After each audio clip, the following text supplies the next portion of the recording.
Hello and welcome to Give Yourself Some Leeway, the brand new podcast for high achievers with me, Eugene Lee. Join me as I talk about all things from dealing with work-related stress, burnout, and reinforcing your physical, mental, and emotional well-being for a more sustainable and enjoyable work-life balance. I hope that you enjoy this episode, and if you do, please hit like and subscribe. Today I want to talk about a behaviour that can send most high achievers into a downward spiral that can lead to their burnout or stress. And that's when you're trying to be busy to get things done, but you're not being productive with your time. And this can make you feel guilty that you haven't achieved your desired result and that you won't have time to get it done within your time frame. So I just want to see if I can help you shift your mindset from, just because we're busy all the time doesn't mean that we're getting valuable work done. We often allow ourselves to spend time on things that just don't add value to our lives, whether that's in our career, whether that's in our personal lives, investing in our health through fitness and nutrition, or in our family, spending quality time with our family and our kids. If we're not intentional or mindful about how we spend our day, we can often lose sight of the most valuable thing, our most finite resource, and that's our time. We only have a limited amount of time here. I mean, there's no two ways about that. So when we're so busy getting caught up in things that don't truly add worth to our lives, we're not getting the most value out of how we use our time.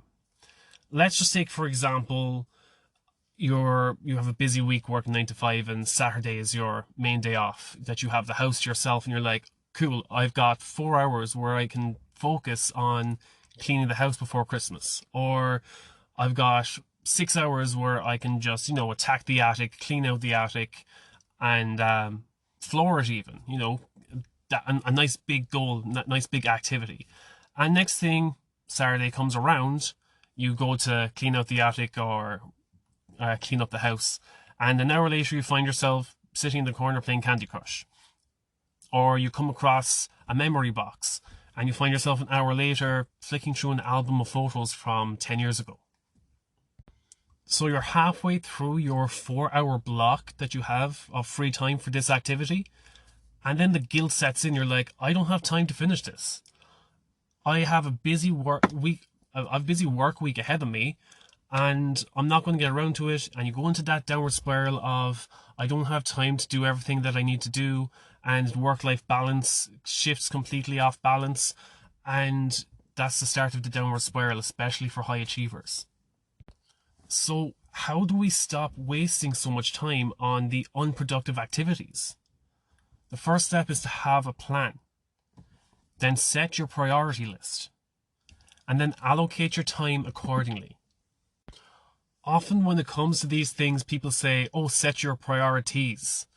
And I think that's one thing that bothers me, is that priorities, plural, priority means like the first and foremost activity, singular. So I like to think of it as a priority list, where you have your first and foremost priority and then work down the list in order of importance. So how do we set our priority list? I like to call this the 3 R's. You have your responsibility, your return, and reward. So first comes responsibility. There are certain things that only we can do. These are the things that we must be responsible for.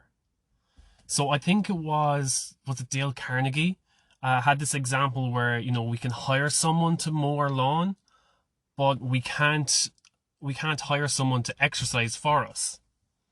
So the activities that only we can do, that we have a higher responsibility to carrying out those activities, they take priority over activities that we could possibly delegate to someone else. So let's just say, for example, you need to bake a cake for your kid's party, or you need to go to the dentist. Well, obviously the dentist is going to take priority because only you can do that. You could always buy a cake or get someone else to bake the cake. Probably not the best example, but we'll just go with it. I hope you just get the idea. Second is the return. Now, these are the activities that provide the highest return for your time invested. So one activity that I think is a good example of this, that you get a higher return of time, is meal prepping. So if I invest 1 hour to an hour and a half one day to meal prep for the next 4 days, I'm saving myself an hour of making meals for the next 4 days. So investing an hour and a half now, I'm going to save 4 hours over the next 4 days that I can do on other activities that might have less return. And last is the reward. And these are the activities that are most rewarding to us personally. These are activities that we enjoy the most. They tend to energize us and help to reduce stress and anxiety. So my favorite example here would be you have the choice of working out for 30 minutes or going for a walk for an hour, but you're on a tight time schedule. So your priority would be the 30-minute workout, which is going to help you energize you and release endorphins. So then you have that extra energy and motivation to carry out the less rewarding activities or the activities with lower return. Another point to consider when we're making our priority list is that we have to differentiate between what is important versus what is urgent. So it's most valuable to prioritize the most important activities first, but we also have to deal with the balance between what is urgent, what is under time constraint, and what is important. So urgent activities have a short time dimension to them, so therefore we can't put them off for too long.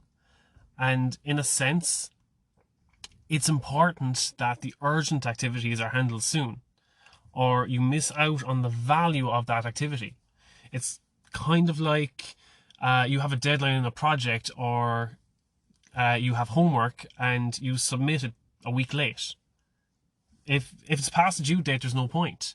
So that urgency is what makes that activity more important.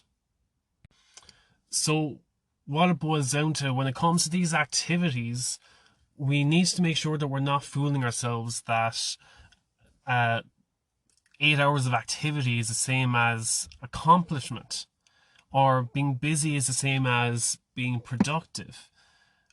We should be focusing on setting our priorities and ensuring that our most important and valued work gets done first. Like, a lot of people keep spouting about how they work 20 hours a day and that they're overworking and they have little results to show for it. Whereas if you do some deep work, if you can focus 4 hours a day and just do deep work with no procrastinating or no distractions, you could find yourself achieving a lot more than someone who's tiring themselves out with a 16-hour day. And sometimes we just struggle to find that sweet spot where we're not overworking, we're not effectively procrastinating and just doing ineffective activities that won't help us achieve our desired result. From my experience, I found that getting up a little earlier in the morning and doing 5 to 10 minutes minimum of deep work is a lot more productive than waiting until your day off and trying to do 8 hours of work, and you end up spending more than half of that time just procrastinating or doing ineffective activities like adding animations to a slideshow, which won't improve your presentation. those 5-10 minutes that you get first thing in the morning, no distractions, just deep work, just getting something done, not only does it effectively over time, by the end of the week, you might have an hour's worth of deep work done. It also, that 10 minutes that you achieve every morning, it's like a quick start victory at the start of every day, and it motivates you for the rest of the morning or the rest of the day that, okay, I've achieved this. What else can I achieve by the end of the day? You've already started off your day with a win. Think of it like this. Instead of hitting your snooze button, you're getting up and you're spending those 10 minutes focusing on a goal that you want to achieve. I think, was it Bedros Keuilian said that when you hit snooze, you're telling your hopes and dreams they can wait. And that really struck a nerve with me. So just by getting up that extra 10 to 15 minutes earlier, I can focus on an activity that I felt like I didn't have time to do. And by the end of the week, I have 50 minutes to maybe even 2 hours of deep work done. And this is just part of the concept that I cover over in my morning mindset challenge. So if you want to check out the Leeway app, you can head over to leeway.ie. Now, the access to the morning mindset challenge is closed at the moment, but the next round will open on the 1st of December. So if you are interested in developing a morning mindset and getting more work done in your mornings and never wanting to hit snooze again, head on over to leeway.ie and you can sign up for the next round of the morning mindset challenge.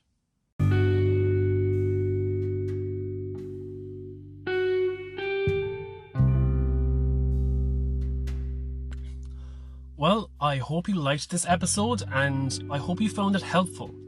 And if you did, subscribe to the show, because it makes sure that you don't miss out on new episodes. And it also helps me because it increases the rankings of the show a little bit, which of course makes it a little more easily found by other people who may like it just as much as you. And if you didn't like this episode or anything about the show in general, or if you have any ideas or suggestions or just feedback that you want to share, shoot me an email, eugene@leeway.ie, and let me know what I could do better, or just what your thoughts are on what you'd like to see me do in the future. I read everything myself.